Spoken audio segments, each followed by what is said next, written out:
capítulo 1141 de One Piece, Mujeres Mayores. Y tenemos el volumen 27 de los viajes de Yamato por los templos de Wano, otra vez con Uruti, titulado Uruti llora de rabia mientras ve a los subordinados de Hus Hus maltratar a Pei-Shuan. Y pues vemos lo fácil que fue vencer a Pei-Shuan, a pesar de que es un Zoan prehistórico. Obviamente Hus Hus es más fuerte, y desde que estábamos en Onigashima podíamos notar que Hus Hus tenía cierto odio hacia los hermanos, hacia Uruti y hacia Pei-Shuan. Los consideraba molestos, y creo que el ser parte del Tobiropo pues era lo que detenía a Hus Hus de enfrentarse directamente con los hermanos. Con Sasaki sí que lo hacía porque estaban los dos compitiendo por ser la nueva calamidad, pero ahora que ya no tienen a Kaido, que ya no existe esta estructura de los Tobiropo, pues puede hacer lo que siempre quiso, que era tomar venganza contra los hermanos. Y Uruti no puede hacer absolutamente nada, creo yo que porque las cadenas que tiene son de Kairoseki. No sería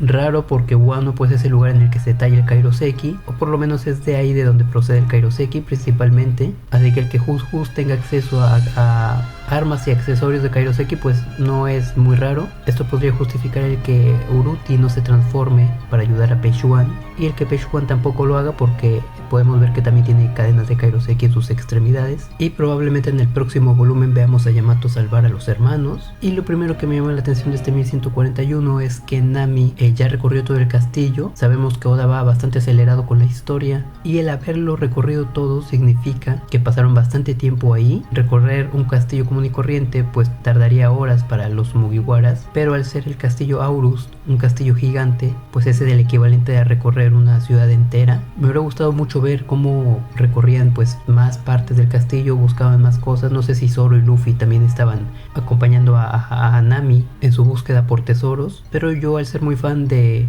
la arquitectura y de las aventuras, de la exploración más que nada, pues sí me hubiera gustado verlo. Obviamente Oda no lo iba a poner porque pues es bastante extenso el castillo y se tomaría pues 1 o 2 capítulos mostrarnos el recorrido, y como dije va bastante rápido. Y espero que Nami pues logre robarse por lo menos algo de Elbaf, porque como he dicho en videos anteriores, siento que la capacidad de robo de Nami pues ha ido disminuyendo. Ya Nami no brilla por ser ladrona, así que espero que logre robarse algo mágico o lo que sea, aunque sea de un pueblo, de una villa. Y luego tenemos parte de la aventura de Franky, que no sé si ya terminó o van en medio de esa aventura, van recorriendo. Espero que no se haya acabado porque sería muy pronto. Y mientras recorren el Yggdrasil, Ripley nos muestra este diagrama, que a mí los diagramas me gustan mucho porque nos explican qué tan grande es un lugar, cómo está constituido, y eso es bastante útil para entender mejor la trama y para que la imaginación del lector vuele y proponga pues estrategias, lugares a donde ir. En fin, los diagramas son muy explicativos y me gustan mucho. Y el del árbol Adam pues me llama la atención primeramente porque parece que no es un árbol normal, sino que es un árbol que está hecho de otras ramas, como si un montón de ramas hicieran la forma de un árbol. Así que esto me llama mucho la atención porque hasta ahora pues no lo habían presentado como un árbol normal de corteza lisa, por decirlo así, porque tienen muchas imperfecciones en la madera y todo, pero el que nos muestran pues es como uno que está hecho de ramas entrelazadas. Entonces es interesante, y nos muestran los pueblos que ya sabíamos que había en el segundo mundo, en el mundo solar. Hasta ahora tenemos el conocimiento de 4 aldeas, la del norte, la del sur, la del este y la del oeste, y se añade una aldea más que sería la Haugen, que ya no existe, lo que significa que además de las aldeas respectivas de los puntos cardinales hay otras, y no nos muestran la parte que hay abajo. No sé si porque Oda está guardando algo para después o porque no es interesante ver lo que hay en la base, pero lo que más me llama la atención es que no nos muestran la parte de arriba, la copa, la punta del árbol, y ahí tiene que haber algo que Oda ha estado guardando, cosa que en este diagrama pues no nos muestra. A mí me hubiera gustado mucho que en la parte superior, en el mundo celestial, pues estuviera el castillo principal de la realeza de Elbaf, ya lo había mencionado, donde estuvieran pues el rey, la reina y los gigantes pues más destacados, pero resultó que el castillo más importante de Elbaf, el castillo Aurus, pues está en el mundo solar. No fue tan impresionante como lo que estaba yo esperando. Fue un castillo pues bastante simple, y a mí me hubiera gustado que este castillo pues estuviera en la copa, en lo más alto, y que estuviera construido, no sé, todo de oro, o de paredes de bloques translúcidos, o de paredes de arcoíris, algo extremadamente fantasioso, que simplemente por el hecho de estar ahí las personas se perdieran por lo mágico, por el esplendor que irradiaría ese castillo.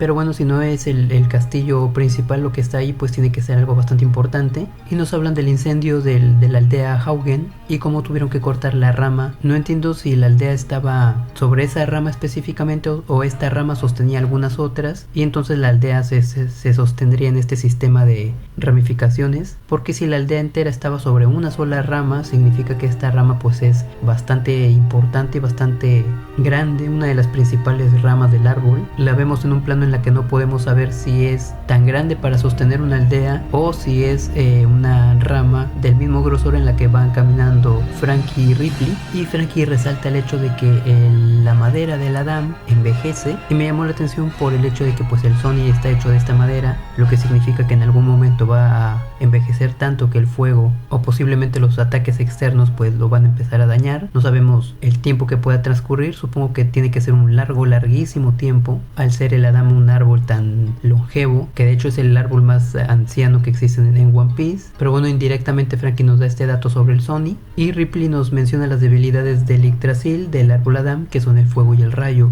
Más allá de la historia que nos cuenta sobre este rayo que cayó, que es muy genérica, no sabemos qué lo ocasionó, si fue un rayo natural o si fue algo aún más importante. Más allá de eso, pues me puse a pensar en los usuarios de Akuma no Mi que podrían ser un verdadero peligro para Elbaf, y tenemos a los usuarios de la Goro Goro, que es en él, la Mera que la tiene Sabo, pero no lo veo yo en Elbaf para nada, así que pensé mejor en Akainu, que tiene la Magu Magu. Si alguno de estos dos, que no podría descartarlo por completo, llegara a aparecer en Elbaf, pues realmente serían una amenaza, resonándome un poco más en él, porque desde que vimos el mural de la profecía, pues la figura de Enel empezó a tomar un poco más de fuerza.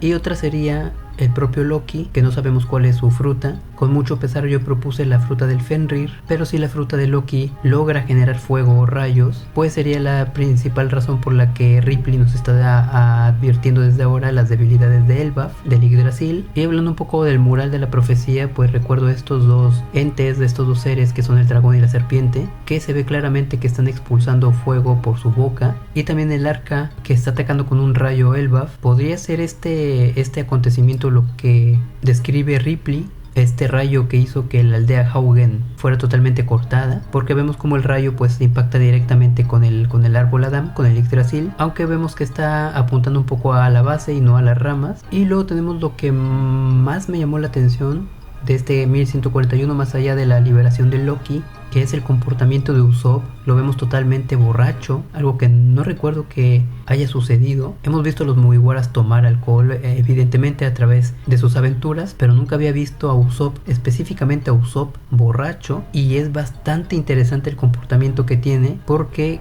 parece como si agarrara todo el valor que le falta comúnmente cuando está totalmente alcoholizado. Primero vemos que toma a Nami con muchísima confianza del hombro, la acerca hacia el propio Usopp, hacia su persona y hacia Yarul, para mostrársela, hablando de ella como una belleza, algo que nunca habíamos visto, y pidiendo opiniones con una forma de hablar bastante asertiva. También lo vemos golpear la espada de Yarul, y recordemos que Yarul pues es una eminencia, prácticamente como un dios.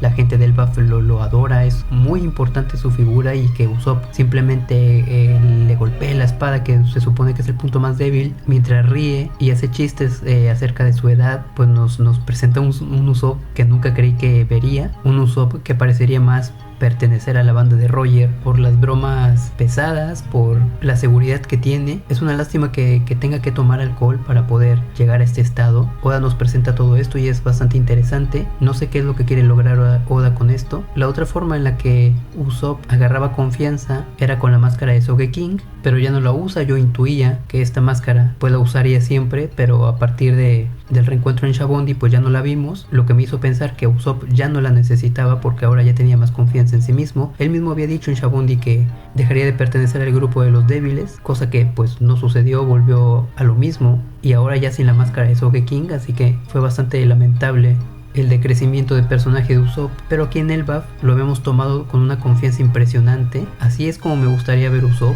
y Nami lo justifica con el hecho de que pues era su sueño venir a Elbaf, que está muy contento, pero yo siento que hay algo más, porque no es normal esta actitud que toma de repente, y Oda nunca hace nada por casualidad. Realmente espero que después de Elbaf pues Usopp logre tener esta misma confianza sin la necesidad de tomar alcohol. De otra forma sería un punto bastante negativo a la hora de calificar la saga saga de Elbaf cuando llegue a su fin. Y acerca de la espada de Yarul, pues me había preguntado hace capítulos cómo es que funcionaba esto, por qué no había muerto si tenía una espada encajada. Propuse 3 hipótesis. La primera, que tenía alguna Akuma no Mi que le permitía tener en la cabeza esta espada, que descarté muy rápido. La segunda, que era una especie de adorno en el casco, que realmente no estaba traspasando su cabeza, que simplemente era una parte del casco, un adorno. Y la tercera, que era la más fuerte, que es que realmente tenía la espada atravesando su cabeza, su cerebro. Y el ser Yarul, pues una leyenda tan eminente, tan poderosa de Elbaf, también siendo un poseedor del factor linaje de la sangre de los ancestrales, pues podría perfectamente tener esta espada sin matarlo. Y resultó ser esta última, que es la que más me gustaba. Y llegué a esta conclusión porque al momento de Usopp darle un golpe al mango de la espada, pues Yarul resiente esto. Vemos en varias viñetas como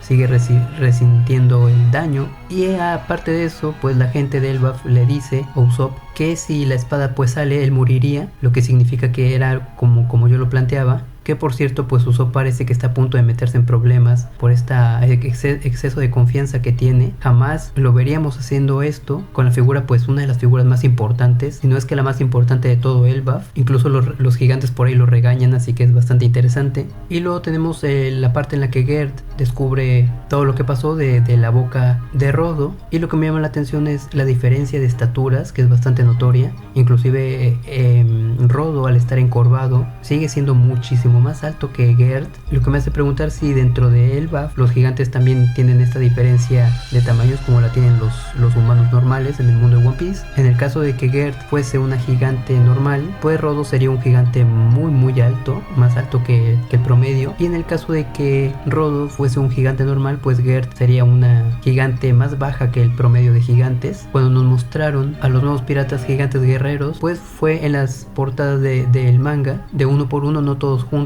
así que no pudimos ver las diferencias de tamaños. E inclusive cuando estaban todos juntos, pues tampoco lográbamos apreciar esas diferencias tan notorias. Y por ahí hay una parte bastante graciosa que me gustó mucho, en la que Gerd mira de forma despectiva a Rodo, y pues a Rodo, lejos de molestarle o incomodarle, pues llega a gustarle. Un fetiche bastante común en Japón, el de sentir la desaprobación, el desprecio de una figura femenina. Y el mostrarnos a Rodo pues con este tipo de comportamiento hace que me guste más el personaje, porque lo humanizas más, lo conectas más con la gente, por lo menos con la gente que gusta de este fetiche. Y luego tenemos la liberación de Loki, pero antes nos muestran este plano del Meikai, del mundo infernal, en donde está la base del Yggdrasil, y de él parte o sale una rama que conecta también con el piso. Posiblemente ya la habíamos visto antes, pero lo que me llama la atención es que Loki está encadenado a este árbol, pero no sabemos si al tronco principal o a una rama como estas. Había dicho anteriormente que el hecho de que Shanks hubiese atado al propio Loki al árbol más grande del mundo de One Piece, pues era una hazaña extremadamente increíble que a mí me gustaba mucho. Y yo me imaginaba que pues el propio Shanks tenía en sus manos las cadenas, y con un solo movimiento de su mano pues había hecho que la cadena recorriera todo el tronco del Yggdrasil y llegara otra vez hasta donde estaba Shanks. Como digo, un acto increíblemente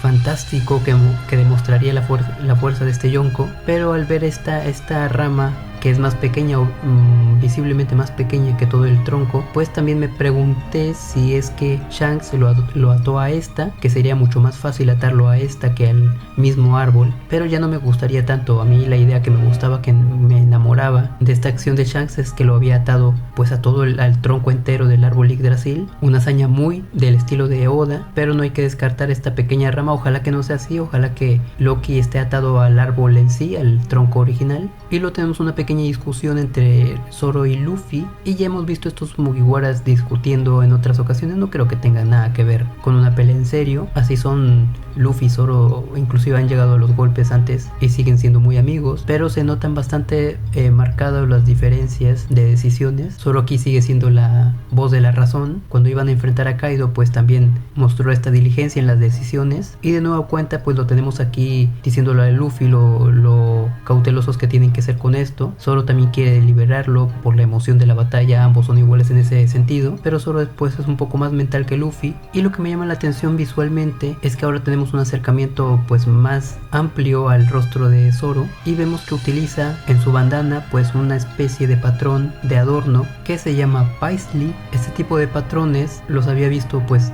cuando era muy niño en la ropa de las mujeres, era bastante común. No sé si ahora se sigue usando con la misma frecuencia, pero consistía pues en estos patrones como en forma de gotas o de renacuajos, como de amebas. Nunca supe bien qué eran, pero este mismo patrón pues es el que tiene en su bandana, y este mismo patrón pues es bastante parecido al que utiliza Zoro en la película de Strong World. Pienso que el diseño era igual en los bocetos, pero que a la hora de animarlo pues los dibujantes lo cambiaron por estos círculos, pero estoy casi seguro que la intención que tenía Oda era precisamente de usar el diseño Paisley. Y para sumar más a esto que estoy diciendo, el color de la bandana de Zoro en esta película es roja, y el diseño alrededor de estas figuritas pues es amarillo.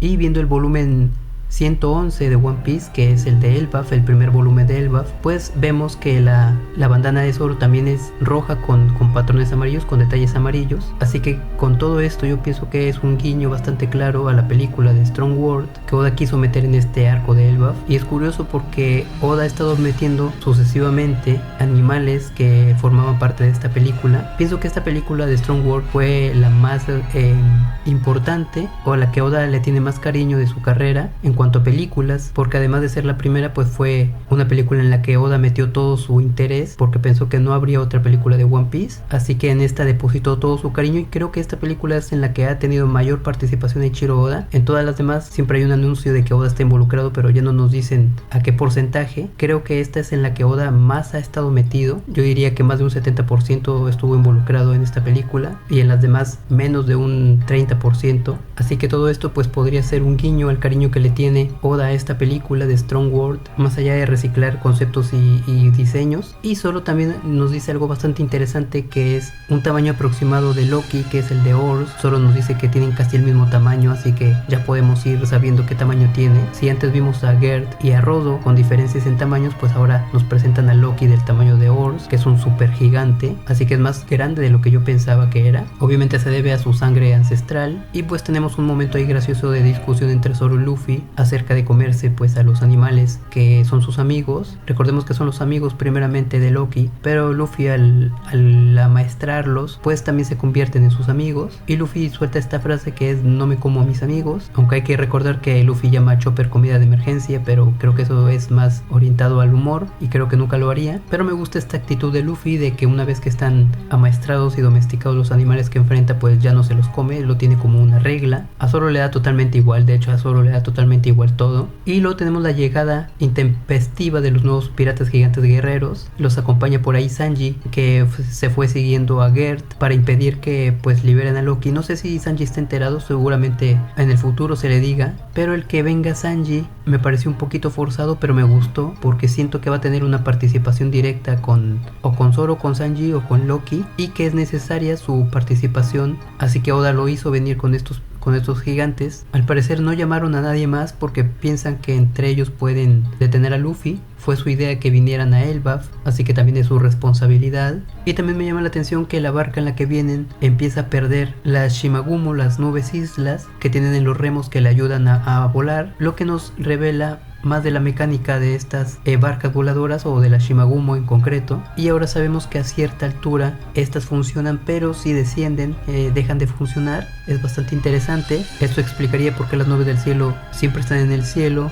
También Wateria, que era una nube o una isla del cielo, al momento de dejar a Nami de vuelta en Shabondi, tuvo que quedarse a una distancia muy alejada del suelo. No descendió la nube entera y Nami bajó de ahí, sino que se mantuvo muy arriba. Esta podría ser la razón. Bueno, de hecho creo que esta es la razón también porque Egghead se mantiene tan alto, más allá de una cuestión de seguridad, y sería precisamente porque al estar casi en contacto con la tierra pues estas desaparecen. Y finalmente tenemos lo más importante de este 1141, la liberación de Loki, algo que yo pensaba que no iba a suceder hasta dentro de bastantes capítulos. Me sorprende la velocidad con la que Oda quiere llevar Elbaf, muy parecido a Egghead, todo muy rápido. Siento que apenas acaban de llegar y ya tenemos liberado, no por completo, pero liberado a la figura más importante que va a causar mayor caos y tramas en este arco. Ya está despierto, ya está de pie. Y primero mencionar que Zoro fue el que liberó a Loki. Cualquiera pensaría que sería Luffy. Luffy era el de la intención, pero Zoro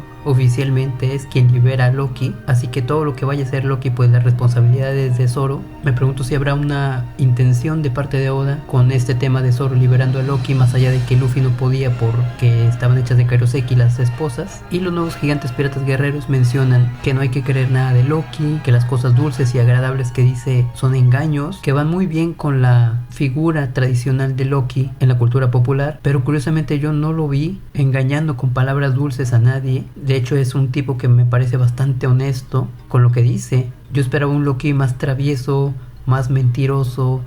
Literalmente lo que están diciendo los nuevos piratas gigantes guerreros, pues es lo que yo pensaba que esperaba que sería Loki. Si bien existe el trato que hizo Luffy con Loki acerca de ayudarlo a derrotar a quien él quisiera, eso lo veo más como un trato que como una especie de aprovecharse de Luffy. Al final podría no cumplir Loki con esta ayuda y ahí estaría el engaño, pero siento que es muy poca cosa para la figura de Loki. Me hubiera gustado más verlo mintiendo o jugando con los engaños, disfrutándolos. Y como digo, Loki me parece un tipo bastante centrado, muy honesto. Cuando llegaron los caballeros de Dios, los rechazó tajantemente, sin esconder nada, sin esconder ninguna intención, sin tratar de manipularlos. Y también lo acusan de matar a los que incluso se llaman sus amigos, y esto es pues todo lo contrario de lo que vimos con Loki, porque vimos pues la impotencia que sentía al ver cómo mataban a sus amigos animales. Así que pues estas palabras de Hayreddin no son ciertas. Por ahí hay una teoría, que yo no soy mucho de ver teorías, de repente me salen en el feed de mis redes sociales y las veo muy por encima, ni siquiera las abro para leerlas enteras, pero había una que me llamó la atención acerca de que Loki pues era el bueno de esta saga, de este arco, y el rey Harald, su padre, fue una persona mala que se quería aliar con el gobierno y entregar Elbaf. Por eso no quería que la nación fuera de guerreros, sino que fuese de gente más mansa, para que el gobierno pudiera tomarlos mejor. No me gustaría, porque me gusta la figura del rey Harald y no quisiera verlo como un traidor, un mentiroso. Y me gusta mucho que Loki sea el malo, el villano. Sería un villano bastante diferente a lo que tenemos. Me gustaría a Loki ver desempeñando su papel como villano y muriendo al final, no siendo evangelizado. Pero si se cumple esa teoría, pues ya no haría falta que Loki se evangelizara, porque nunca habría sido malo. No me gusta mucho eso, de hecho no me gusta nada. Y esa teoría empezaba, o el punto de partida de esa teoría era que todo lo que se decía de Loki era mentira. Y pues es precisamente lo que dice Hayreddin acerca de Loki, que me causa bastante curiosidad, porque pues nada de eso es verdad. Y Loki pide que suelten a Ragnir. No sé si se lo está diciendo a Zoro, a Luffy o a alguno de los gigantes que acaban de llegar. Y pues la pregunta es, ¿qué es Ragnir o quién es Ragnir? Lo primero que pensé pues es que era el arma de Loki, porque la traducción de Ragnir es trueno de hierro y coincide bastante con su arma, que es un martillo. Así que podríamos decir que Ragnir es su arma. Pero pues en viñetas anteriores vemos como Loki toma su arma y no hay ninguna clase de impedimento, una cadena o algo que lo esté sujetando, amarrando, lo que me da a entender que Ragnir pues no es su arma, porque ya la tiene en sus manos. Podría ser un compañero que fue encadenado con él, aunque a mí me gustaría más que pues Loki fuese el único encadenado para que tuviera mayor protagonismo. Otra interpretación que se puede dar es la de quita tus manos de Ragnir o suéltalo, porque lo está sujetando, pero no vemos a ningún personaje que esté tocando o que esté impidiendo que Loki tome su arma. No vimos a nadie recargado o tocándolo por casualidad sin intención de retener el arma, así que me pareció bastante raro esto de Ragnir. Y pues aún tiene su pie encadenado, lo que significa que podrá hacer cosas, pero Oda aún lo quiere atado. El hecho de que sean de Kairoseki obviamente ya es porque es usuario de una Akuma no Mi. Como dije, yo propuse la del Fenrir, muy a mi pesar, porque no me gustaría que tuviera esta fruta. Y veremos qué es capaz de hacer Loki con solamente una pierna para buscar liberarse, porque creo que en este punto pues ya no van a querer quitarle el otro grillete. Y pues esto es todo lo que más me gustó de este 1141, lo que más me ha llamado la atención, y esperar el siguiente.